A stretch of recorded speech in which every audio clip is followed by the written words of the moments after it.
7 AM na ng mga oras na to, napakainit na ng panahon. Pero kahit mainit yung panahon ay lumabas pa rin ako para bumili ng ice cube.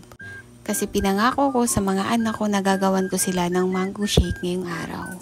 Nakakatuwa din pagmasdan na yung mga anak ko ay mga excited sa mango shake na to. Itinali ko na si Glitter dyan at si Aquarius para pagkatapos ko dito ay isi-serve ko na lang sa kanila lahat. At ayan na yung mango shake ng mga anak ko. Ang ref kasi namin dito ay yung maliit lang na para lang doon sa pampalamig lang ng tubig. Kaya kailangan ko pa talagang lumabas para bumili ng ice cube. Yung mango shake pala nila ay mangga, Yakult, and then sugar. Wala kasi akong stock ng gatas ng mga babies. Ang meron ako dito Yakult, kaya yun yung hinalo ko. At fast forward, alas 2 na ng mga hapon na to ay nakita ko naman si Ate Des ay ganyan na siya. Init na init. Usually, mga ganitong oras ay tulog na si Ate Des. Kaya lang this time, ewan ko ba bakit napakainit. Gising na gising siya at talagang ganyan init na init sa katawan niya. Buti na lang talaga at hindi kami naisama sa schedule ngayon sa brownout. Kawawa ang mga babies pagka nagkataon. At lumabas nga ako dito dali-dali dahil hindi ako mapakali sa reaksyon na nakikita ko kay Ate Das. Kumuha ako ng tubig at nilalagyan ko yung katawan niya dyan para kahit papano ay makool down siya. Paglabas ko nga dyan ay ramdam na ramdam ko napakainit talaga. Pero kahit nilalagyan ko na siya ng tubig dyan ay ramdam ko pa rin na napakainit pa rin ang paligid. Kahit lagyan ko nga siya ng tubig dyan ay useless din kasi napakainit ng paligid niya kahit meron siyang electric fan. Kaya nag-decide na lang talaga ako na ipasok siya dito sa loob.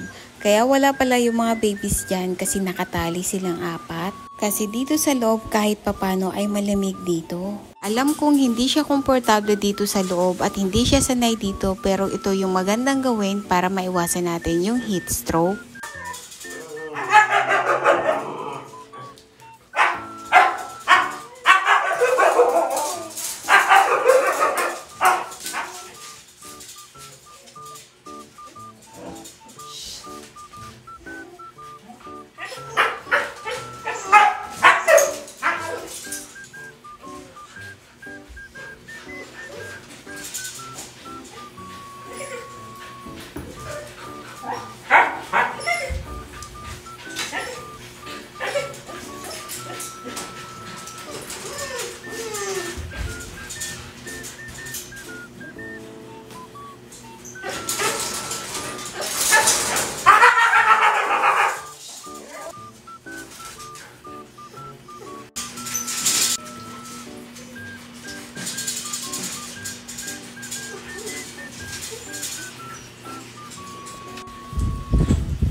At ayun nga, maya-maya ay napansin ko kay Ate Das ay masaya na siya at hindi na siya gaanong hingal. Kahit papano ay nasasanay na siya at komportable siya.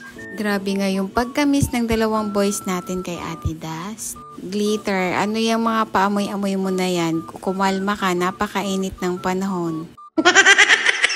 Wow, nakikinig naman ang Mama Glitter na yan.